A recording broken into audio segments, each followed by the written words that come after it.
Welcome to On Tech Ethics with CITI program. Today, I'm going to speak to Christina Kuhn and Olivia Dworkin from the law firm Covington. We are going to discuss some key takeaways from the U.S. Food and Drug Administration's revised clinical decision support software and general wellness product guidance documents.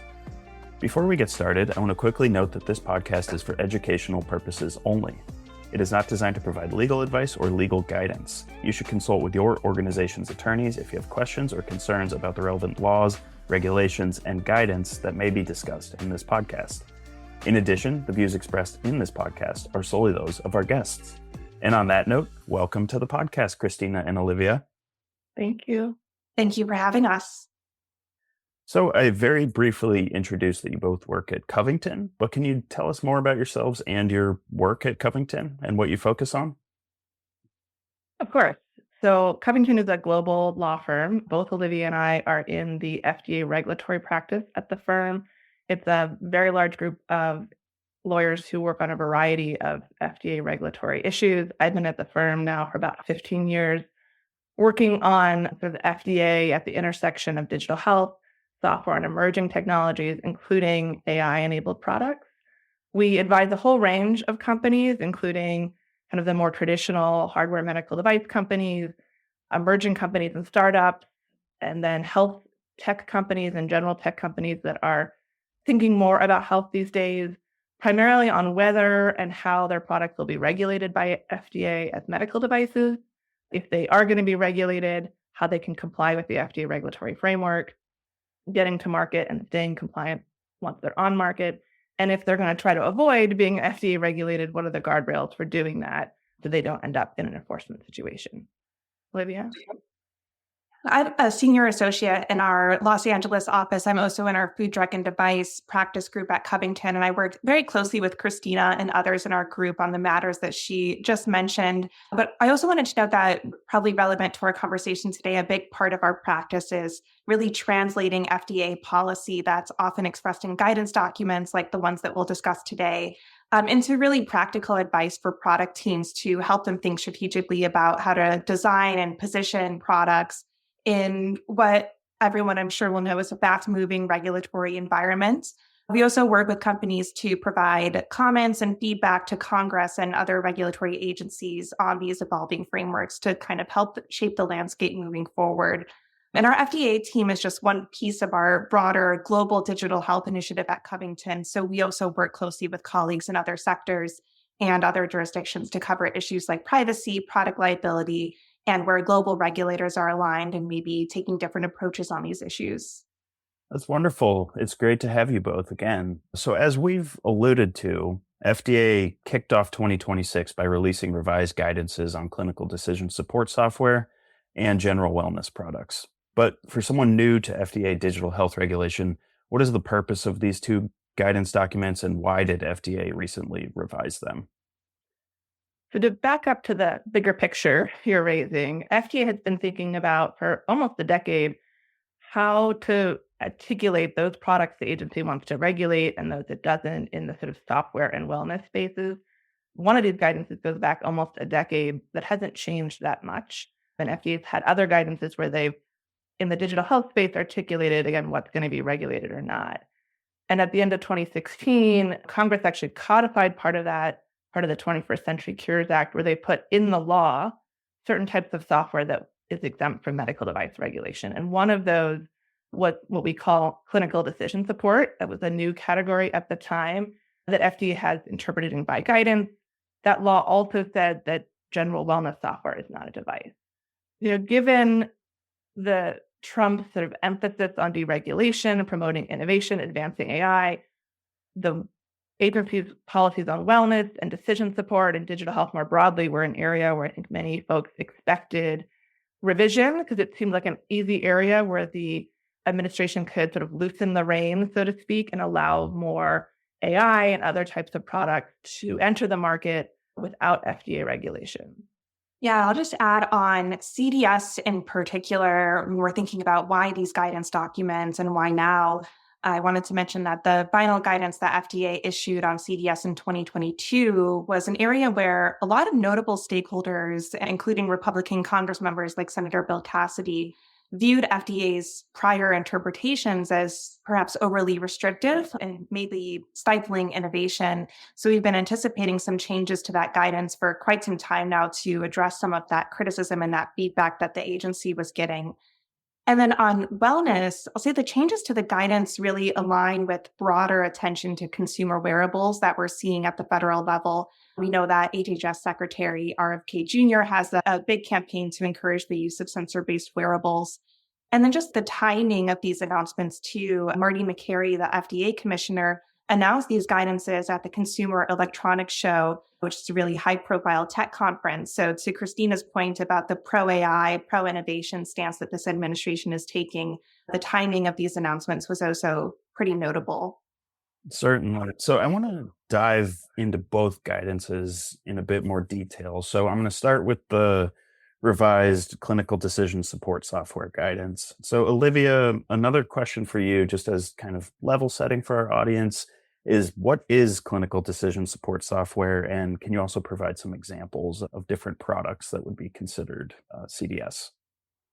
Sure. So, as a category, clinical decision support software or CDS is really software that helps clinicians make decisions about the diagnosis or treatment of their patients. Typically, that software will analyze patient specific information and offer recommendations to clinicians. Within that category, some CDS tools are medical devices that are regulated by FDA, and some are not. Some are excluded from the definition of a medical device. And I'll provide a few examples. Software that acts as a first or second reader of radiology images. So if it's analyzing a radiology image to identify a region of interest or to make measurements to help a radiologist in their interpretation of the image, that's something that FDA has regulated as a medical device. But then on the non-device CDS side of the line, we also have software that does things like matches patient-specific information to reference information like clinical guidelines and provides contextually relevant reference information about diseases or conditions or recommendations for clinicians to consider and sort of support their evaluation of a patient. And I also wanted to note that when we talk about CDS, we're typically talking about decision support for licensed healthcare professionals, but you may also hear terms like patient-facing or caregiver-facing decision support, which is not covered by this CDS guidance, but has been spoken about by FDA in the past. So you mentioned CDS that is regulated as a medical device and then non-regulated CDS. So at a high level, can you just go over the criteria that must be met for clinical decision support software to avoid regulation as a medical device? There are 4 criteria in the statute, and if the decision support meets all 4 of them, then they're not a medical device. The first 2 criteria go hand in hand as they both relate to the types of inputs that the software can analyze. So in order to remain out of device regulation, the software cannot analyze a medical image, so like a CT, an MRI, or even a photo someone takes on their phone of a skin condition. It cannot analyze the underlying physiological signals that are typically measured by a diagnostic or a medical device. So things like EKG waveforms or the fluorescence in a specimen. And it cannot analyze patterns or sort of repeated sequential measurements. So again, EKG waveforms, sort of continuous glucose monitoring, where you have this continuous pattern. If you analyze any of those, then you're out of the criteria and you're likely going to be regulated as a device. What you should be analyzing are what FDA calls medical information, sort of discrete, largely text-based information about the patient, symptoms, medical history, the results of lab tests, or the results of a radiology report, sort of what someone evaluated from those medical images. The kinds of information, a doctor might review in a chart, for example, is what you can analyze. The third criterion, so those were the first 2, the third goes to what is the output? What can you tell to the user? And there's 2 parts to this. It must be recommendations. They must go to a healthcare professional, to Olivia's earlier point. To the healthcare professional part is clear. We're not talking about anything that goes to patients or other caregivers.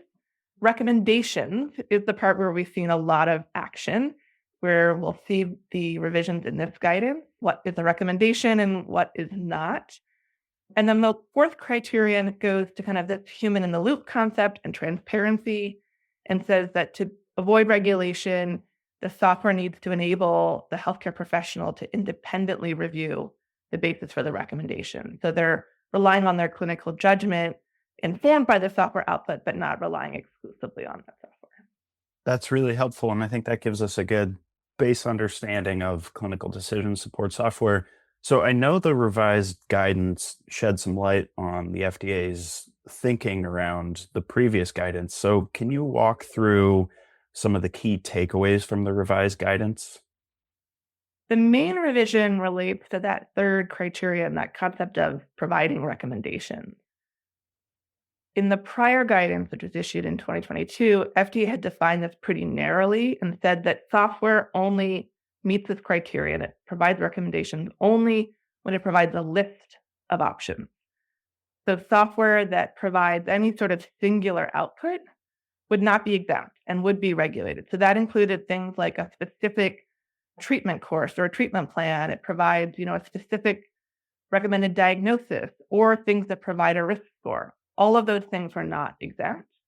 And as Olivia said, folks thought that went a little bit too far. That's a lot to read into kind of the plural form of recommendations being in the statute. And FDA is now relaxing that a little bit. What they're saying is you can provide sort of a single option in lieu of a list when only one option is clinically appropriate. So, if you're recommending treatment plans, you should be providing options, but if there's really only one treatment that's clinically appropriate, you can provide one. And, FDA also says a little bit more leeway on things like risk scores, where if it's like a 1-year risk score for rehospitalization after procedure, that can also be a clinically appropriate singular recommendation. So those are all, these new examples, things that would have been regulated under the prior guidance, but now FDA is giving some more leeway to do and still avoid medical device regulation. And just adding on to that, one takeaway that I was really interested to see, and this may be flying more under the radar, is just one example that FDA added that discussed clinical documentation tools. This is an area where we've seen global health regulators coming out and taking different approaches to whether those types of ambient scribing tools, clinical documentation tools, are regulated as medical devices and which are and which are not. So I, for one, have been waiting to hear FDA's thoughts. This is an area where we haven't heard a lot from the agency on how they're viewing these types of tools. FDA added an example in the new guidance suggesting that software that generates a proposed summary of a radiologist's clinical findings and diagnostic recommendations for a patient report, even if it includes just one diagnostic recommendation, is subject to enforcement discretion under that framework that Christina was just describing, meaning that FDA does not intend to enforce device requirements, at least for that one bucket of clinical documentation tools. So I was excited to see at least a limited window into FDA's thinking for that category. And then FDA also made some other relatively surgical edits, I'll say, to some other things that popped up in the prior guidance, like whether software can aid in time-critical decision-making. That was previously type of software that was discussed under Criterion 3 about whether that a time-critical recommendation could be a recommendation or whether that failed that criterion. Now that discussion has just been moved to Criterion 4. So now FDA is analyzing whether if information is surfaced in a time-critical scenario, can a healthcare provider really have time to independently review the basis for the recommendations and kind of come to their own decision? So, Christina, you mentioned that probably the biggest changes around the single recommendation. So, why was FDA's treatment of single recommendation such a pain point under the prior guidance? And what does this revised guidance practically unlock for developers?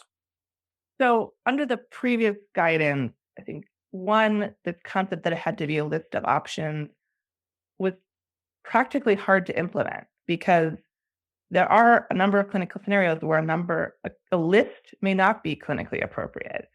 And FDA's guidance included examples of software that met the criteria, but presumably would, at least in some cases, provide only a single option.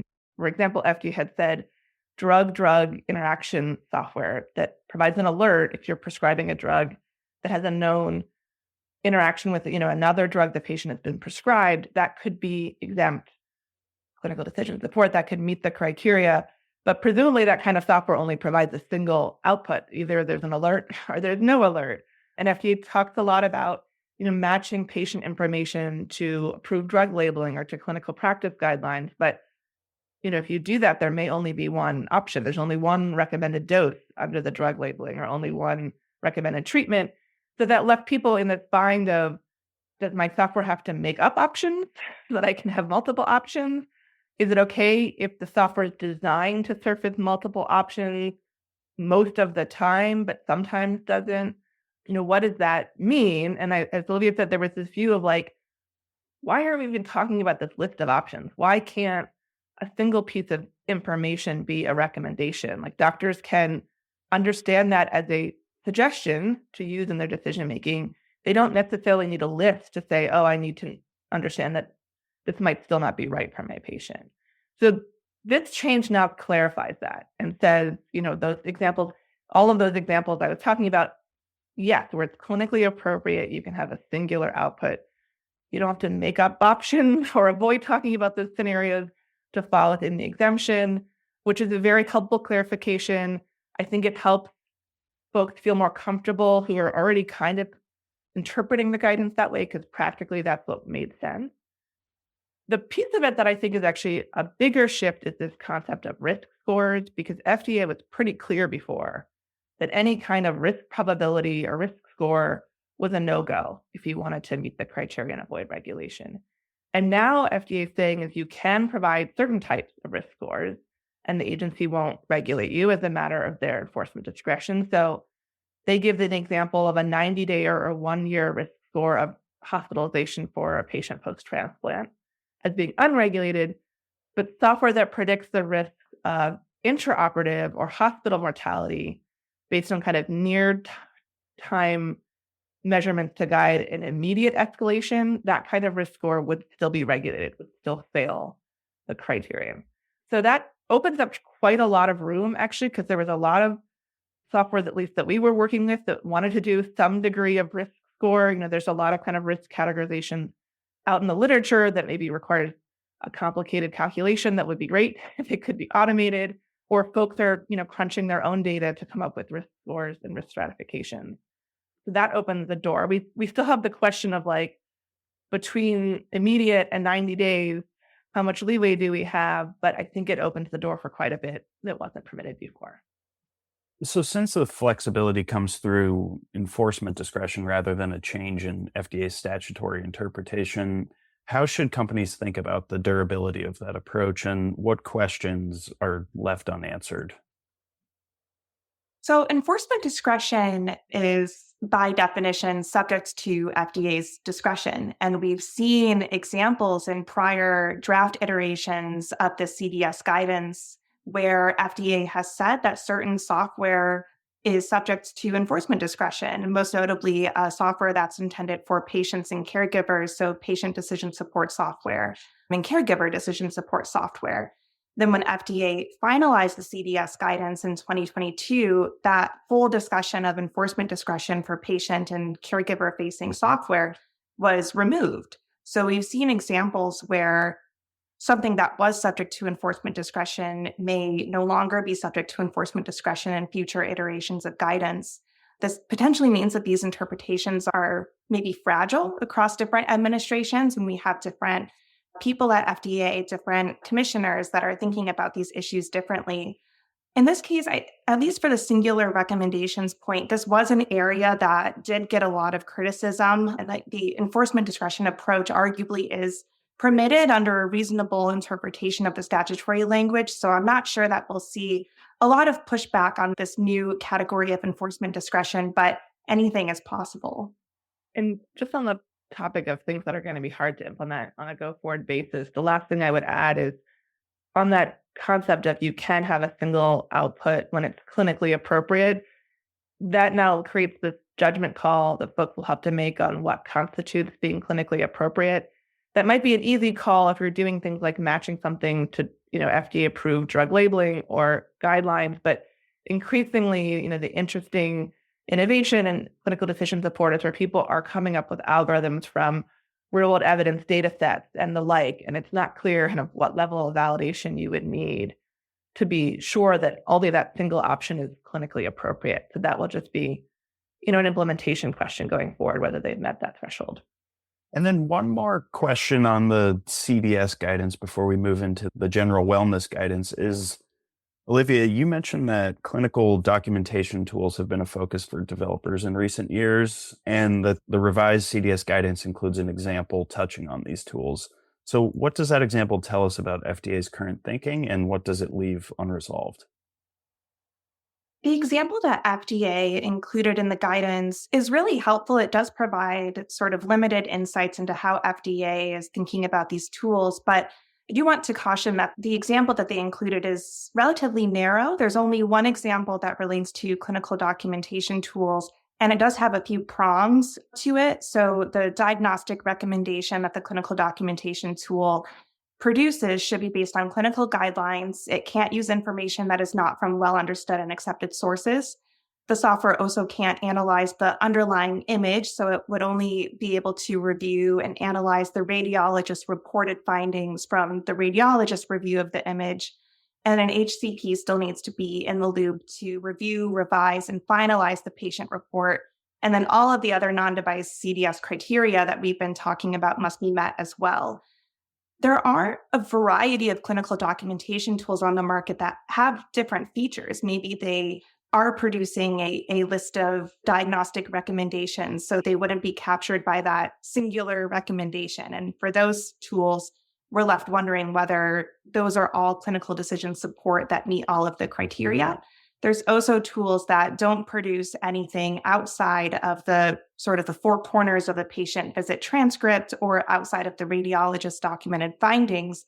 So it's not clear whether those types of tools would be viewed as supporting a clinical decision or whether those could be more administrative support tools that wouldn't need to meet any non-device CDS criteria and would just not be regulated as medical devices. So whereas other jurisdictions, we've seen them have more sophisticated and developed frameworks around these clinical documentation tools, we really only have this one example from FDA. So it does show some openness to innovation in this space, but I guess this leaves developers guessing where the outer boundaries really are. I hope you're enjoying this episode of On Tech Ethics. If you're interested in hearing conversations about the research industry, join me, Alexa McClellan, for CITI's other podcast called On Research with CITI program. You can subscribe wherever you listen to podcasts. Now, back to the episode. Now, moving into the general wellness guidance, similar to with the CDS guidance, just as kind of level setting for our audience, can you describe what a general wellness product is and some examples? Sure. So as may be apparent from the name, these products are intended for maintaining or encouraging a healthy lifestyle and generally are unrelated to diagnosis or treatment of diseases or medical conditions. So a few examples, everyone's probably seen those wearable products that people are wearing at the gym to track health metrics, things like watches or rings. We've also seen software-only wellness apps, such as diet apps that recommend meal plans, apps that are guiding meditation, and really just encouraging a state of overall wellness through these healthy lifestyle choices related to things like sleep, diet, exercise. There's also some products on the market that are mixed and have both wellness and medical device features. So, for example, products can track health metrics for wellness uses and purposes, but also have a function that analyzes information for a clinical purpose, such as maybe to detect irregularities or abnormalities in your heart rates or heart rhythm. So it detecting things like AFib or sleep apnea with your breathing patterns while you're sleeping.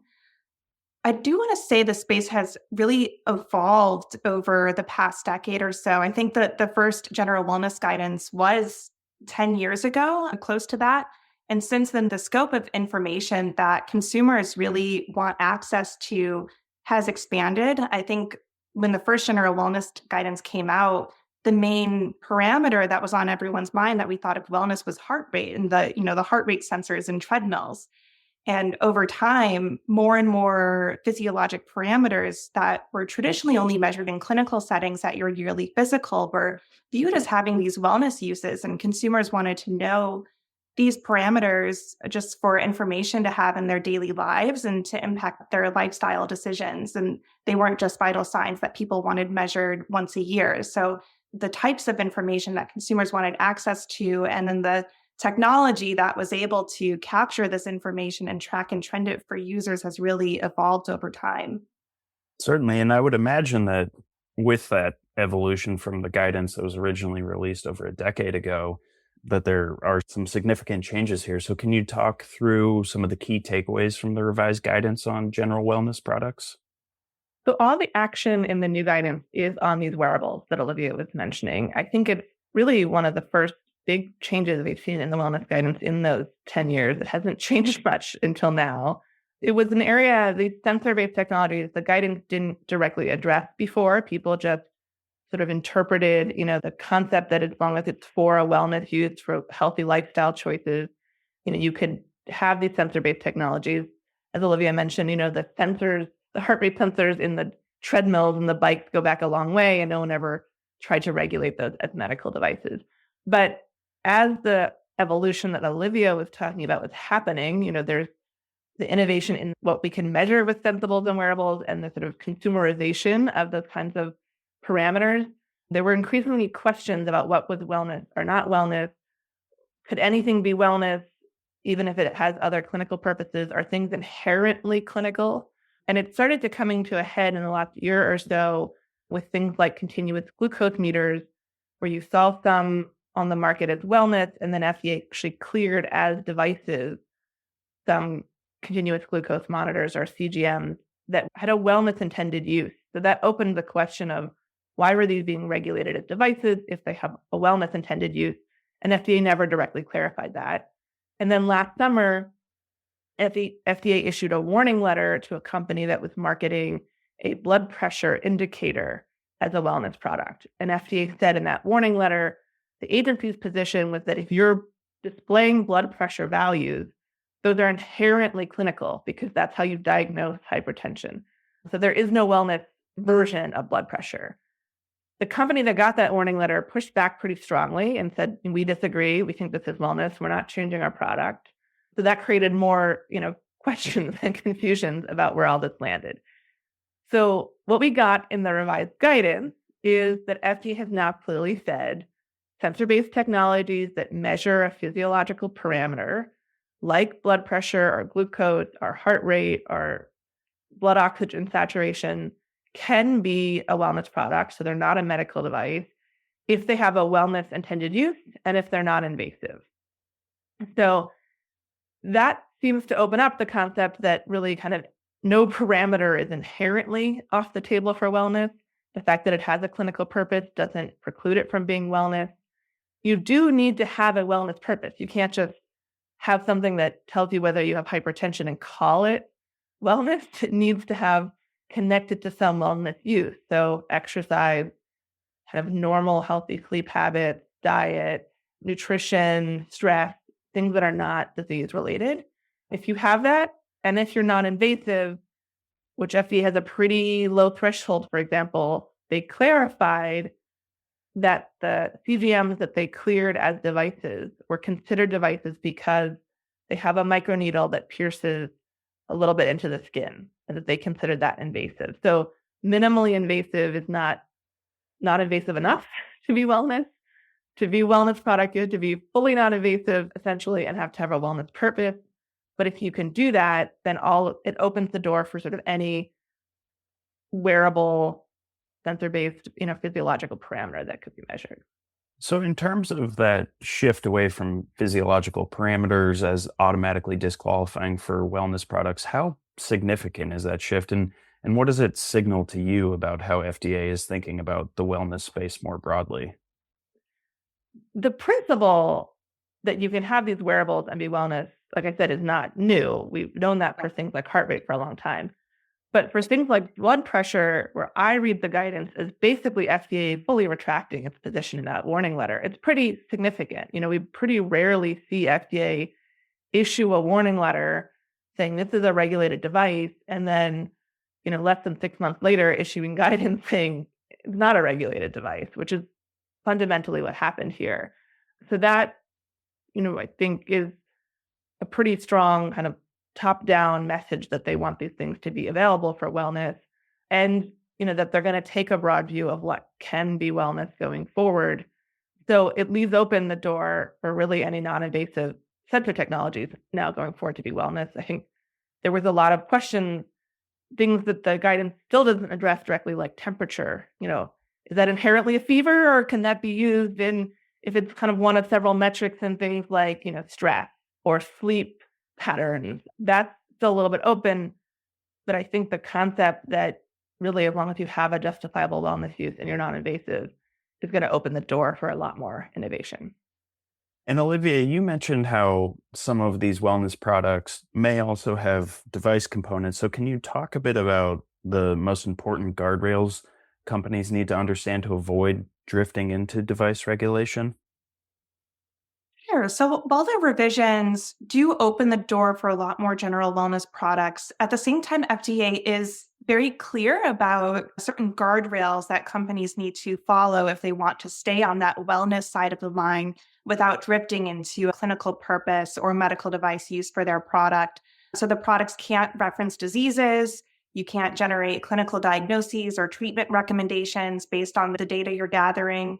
The products cannot provide ongoing alerts that are intended for disease management. You also can't claim in marketing materials that your product is a substitute for a regulated medical device that has received clearance or approval from FDA. As Christina mentioned, FDA has also taken a pretty broad view of what products are invasive. So even minimally invasive products like sensors with microneedle technology do not fall within this non-device general wellness category. And then products also cannot output values that mimic those used clinically. That's the language used in the guidance, unless those values are validated. While the door is open for more products, there are still several guardrails that companies need to face when they're thinking about the design of their products. And Christina, I'm also wondering, are there aspects of the guidance that sound straightforward on paper, but may be difficult to operationalize? I think so, yes. One of those is that last point Olivia just mentioned. While the guidance does allow you to display the actual values, and even if they're values that are traditionally used clinically, you can only do so if you're validated. But FDA does not describe at all what it means to be validated for that. Is that the same level of validation as clinical validation, or is there some other wellness level of validation that is needed? Do you need to describe or label how those values have been validated? If so, how do you do that? Because another one of the guardrails FDA says, as Olivia mentions, you can't claim kind of clinical level accuracy or claim equivalence to a clinical medical device product. Presumably, though, if you're doing a validation study on the accuracy of your sensor for a particular parameter, you might pick the clinical product to be the kind of gold standard reference product for accuracy. So if you do that kind of comparative study to validate your parameter to meet this requirement that it has to be validated before you can display them, then how do you talk about the fact that you validated it if you can't say we're compared to a clinical product? So those kinds of questions, I think, are going to be challenging to implement, even though it does open the door quite a bit. The other area that might be challenging, which we haven't mentioned yet, is the other thing FDA opens the door for in the guidance, is that these kinds of wellness products may include a notification to a user that evaluation by a doctor may be helpful when outputs fall outside ranges appropriate for general wellness use. So that, I think, is meant to address the concern that some people have had, or some developers have had, where you're measuring all this stuff about a patient, and then you can see, or the data can tell you that something is going a little bit haywire with that person, but you don't tell them. That there's sort of a safety risk there. So this opens that door. But at the same time, FDA says any such notification can't name a disease or condition. It can't characterize the output as abnormal, pathological, or diagnostic. You can't have clinical thresholds, and you can't have kind of ongoing alerts. So it's not clear what the actual alert or pop-up would say. You should say evaluation by a doctor may be helpful because these outputs are outside the range of wellness, but you can't say they're abnormal. You can't say they've exceeded a clinical threshold. I'm not sure how useful that concept will be to users. It's also not clear how you actually establish internally what is the range that's appropriate for wellness. If that's not in relation to certain clinical thresholds, is it in relation to the user's own baseline? And again, then what level of departure from their normal would you flag this for? So it's a new concept that you can say you might want to see a doctor, which you typically wouldn't consider appropriate for wellness, but it's really unclear how you would actually do something that was meaningful, on an actual consumer level there. So I want to ask about some additional resources where people might be able to learn more and think through some of these issues in more detail. But before I get to that, take a broader view of these two guidance documents together. I know you mentioned at the start of this conversation that both of these guidance documents come at a time where AI is advancing rapidly and being integrated into more products and so on. So I think many people expected these revisions to address AI. So what do these guidances say or not say about AI-enabled clinical decision support software and wellness tools? So, as much as we've heard this administration be very pro AI, pro innovation, and in Dr. McCary's announcement of these guidance documents, they were really advertised as relevant to AI and really opening the door, cutting the red tape, promoting innovation for AI tools. Neither guidance really squarely addresses AI or engages with AI in a really substantive way. There wasn't discussion about many of the novel technologies that are surfacing today, such as clinician and consumer-facing health chatbots. I also didn't see discussion about AI tools in the general wellness guidance that maybe leverage data from health wearables and interact with users based on that data. For clinical decision support, there also seemed to be an emphasis in the revisions on the use of well understood and accepted sources, which was defined to include things like clinical guidelines, other peer reviewed literature, and well established sources to inform recommendations that software is giving to clinicians. And for more traditional rules based software, that seems relatively straightforward. But when we're talking about more advanced AI systems that are designed to surface insights from maybe complex patterns or emerging evidence that's not published yet in peer-reviewed literature or clinical guidelines, the fit is a little less clear. So we don't get that substantive engagements with AI tools that don't fit neatly into these four criteria to be non-device CDS and how AI tools can satisfy those criteria. So I would say that both guidances are more so clarification of existing policies rather than opening the doors or establishing brand new frameworks for AI. That's interesting. And then if you look at the two guidance documents together, what do they tell us about the FDA's broader direction on digital health? To some extent, it remains to be seen still. I think as Olivia just said, it was definitely a step forward in promoting innovation and trying to be a bit more flexible, but maybe not as far as we might have expected given the sort of broader political priorities and where stakeholders thought there was room to go and still have a reasonable regulatory framework. I think it's also perhaps kind of showing us how the dynamics might be playing out in terms of stakeholder pressures, political priorities, and the sort of line level FDA folks who thought they were already in a good place on some of these policies. I think things like that warning letter and then retraction, presumably that specific example was both a result of, as Olivia mentioned earlier, the broader push for wearables, but also presumably some level of lobbying or political pressure on that particular example. There was a lot of public discussion about whether FDA got it right or wrong in that warning letter. And, that's similar with the CDF guidance.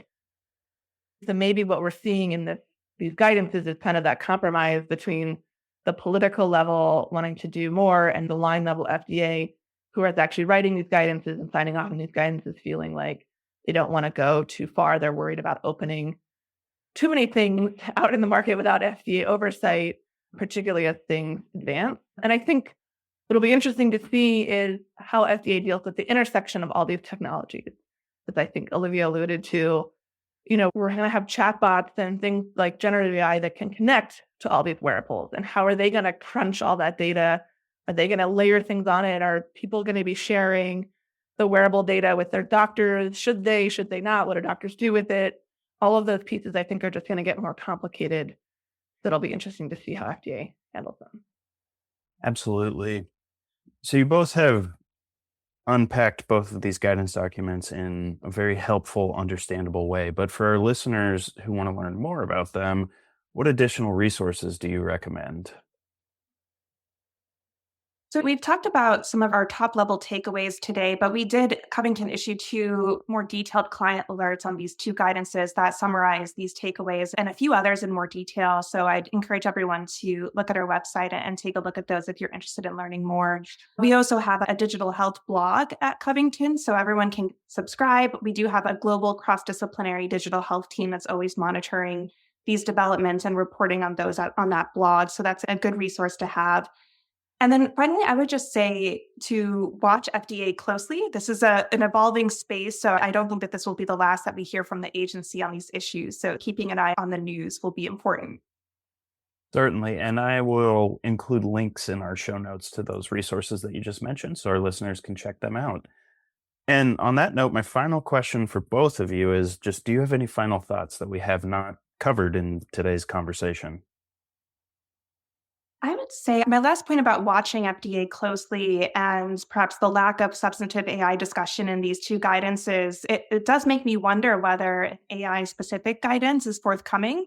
The agency did host 2 meetings of its Digital Health Advisory Committee on Gen AI-enabled devices specifically, one just generally on total product lifecycle considerations, and then another on mental health, Gen AI-enabled mental health medical devices.